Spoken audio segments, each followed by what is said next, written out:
Hello, it's Chess Tech, and we've got some 3 minute blitz chess. So we got a 1959 Night Runner. God for that, and actually getting some players which are near the same rating as me. It was very interesting actually, maybe somebody can tell me this.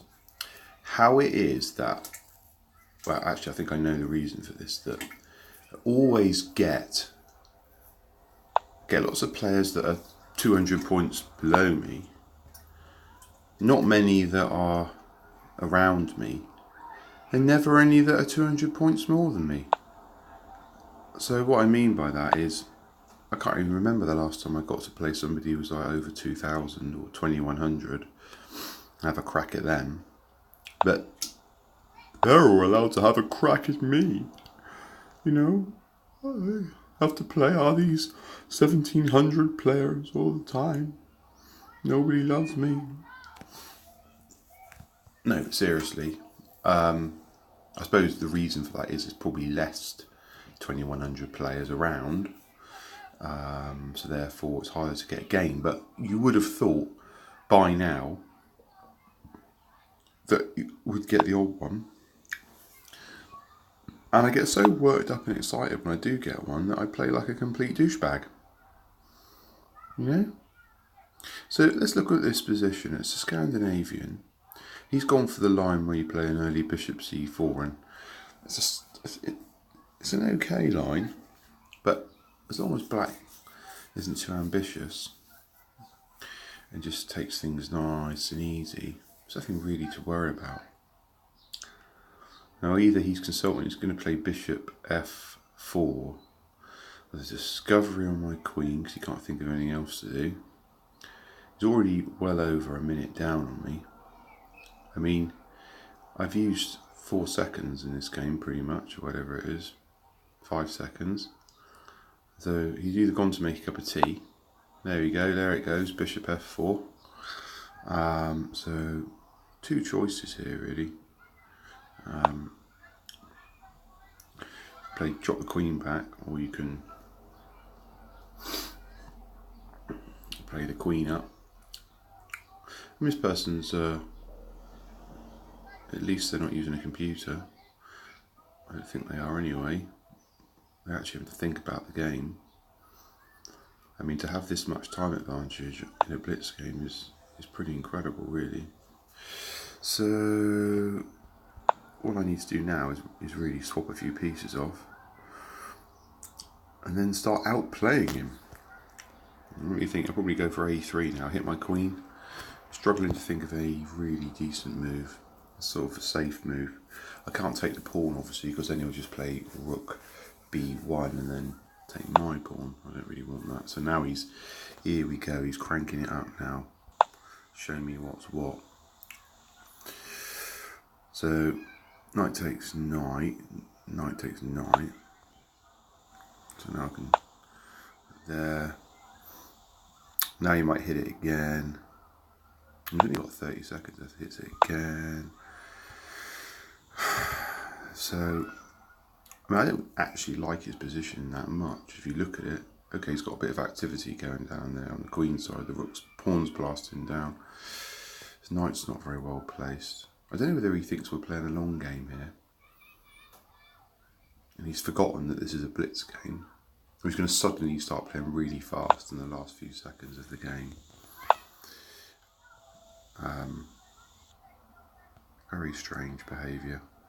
So I might just dump this knight into d5 and just exchange a couple of pieces, because it just lets me actually, yeah, you see, it starts playing really quickly. Oh, it's a bit of a blunder there. I've got to be careful not to blunder my own self away here.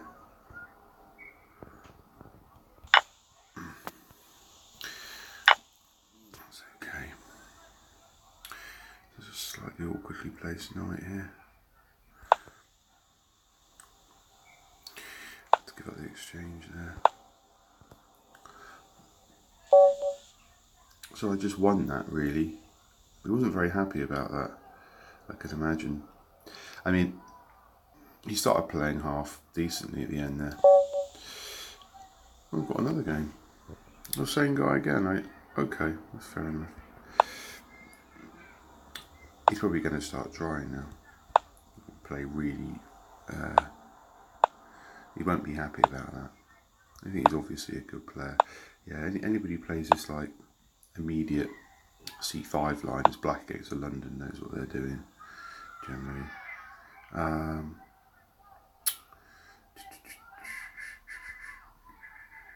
Let me just go for that actually. And this is a very turgid line against, well, this is a kind of London opening, playing the B3 line. I don't like it at all, I find, but you can't actually refute it. Okay, that's no problem. Give me an open file for my rook. And this person's obviously a chess player. He's not happy about losing that last game. Very unhappy.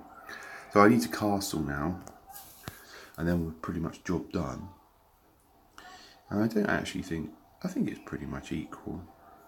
Or maybe I'm even slightly better. I don't really like his white square bishop. I don't like his dark square bishop. So what's this tactic about here then? What's he threatening there? What is that threatening? That's not really threatening anything, is it? Could just castle. Pawn takes pawn. I have to take it back the bishop. Which it thinks I'm upset about. If I push the pawn, say sacks the knight, takes check. Knight comes in to cover the check. Doesn't win a rook or anything. I just still win a piece. Castle, or shall I take the pawn? I could just hit his queen. Let's see what he does. Go on, let's see if you're gonna sack it. Oh, got one out of that, didn't he? So a castle now. I don't really like his position. I'm gonna try and get some space on the queen side here. Right, next move, it's going to be knight e5 for me. Dump that knight in there. Look at my white square bishop. Look at that. So knight e5, knight takes knight. If he does, pawn takes knight, hits the knight. I want to line up. Ideally, I want to line up some sort of cheesy mating attack here. So the plan's going to be drop that bishop back to b1. It's a classic, this is. I mean, his dark square bishop is pretty terrible. I think we'll just lock that up. And you see, he could play knight h5 and win my dark square bishop. It's a bit annoying. I probably should have played h3 a bit earlier and kept it. The problem with that is that, oh right, he's gone for the sack then. Interesting.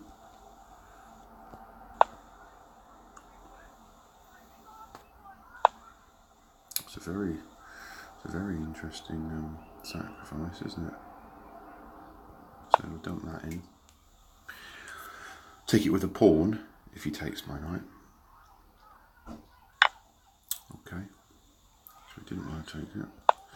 I think we'll just have to start getting a bit gnarly now. So he's got a hell of an queen side initiative going on there. Them 3 pawns. We haven't got a lot of time here. So my queen h5 is coming now. As soon as he moves that knight. Queen h5 has got. I've got to make this attack very quick. Very quick. Or else I'm dead. He's probably going to have to play that because that's the only move. Somehow I've got to come up with a move for my queen. So knight. It's going to be. What are we going to do here? What's the quickest way to mate him? Yeah, it's going to be knight knight g4, and then into f6 check. Knight takes knight, queen takes pawn. It's not going to work. And we can just keep rolling these down. Can I get my rook in, or is it going to be just my h4 pawn, h4? He plays a pawn move. I'm going to be sacrificing a few pieces now. This is going to be a bit painful. Have I got a sack here? Knight takes pawn, pawn takes pawn, rook takes. Check. Might better get a perpetual. And he's got his knight that can block me on g7. There's only got 27 seconds left to think about this. If I was him, I'd just keep pushing the pawns down the board. I'm struggling to find my winning continuation here, to be honest. What would it be? Knight takes f7. Doesn't work. Yeah, that's what I thought he should do. Just keep on going. But it doesn't really. Because the trouble is now, he's kind of blocking all his own pieces in.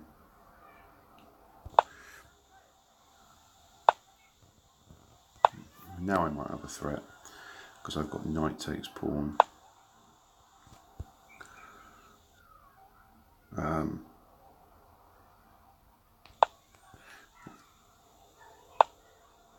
Oh, he just lost his queen. Oh well, that's what happens when you run out of time. So, let's just have a quick look at that game actually. The computer thought of this position, whether I got was mate in 2 back here. I'm just interested to know roughly what was going on. So I'm winning here, and then what does it want me to do? So it's okay. It wants me to. It doesn't want me to play the immediate knight e5. It's actually still equal, pretty much slightly better for white. And then this doesn't like. It doesn't. I mean, it does give me, and it gives me a plus. No, it doesn't. Yeah, it doesn't love. So he should have followed up the immediate queen takes a5, and now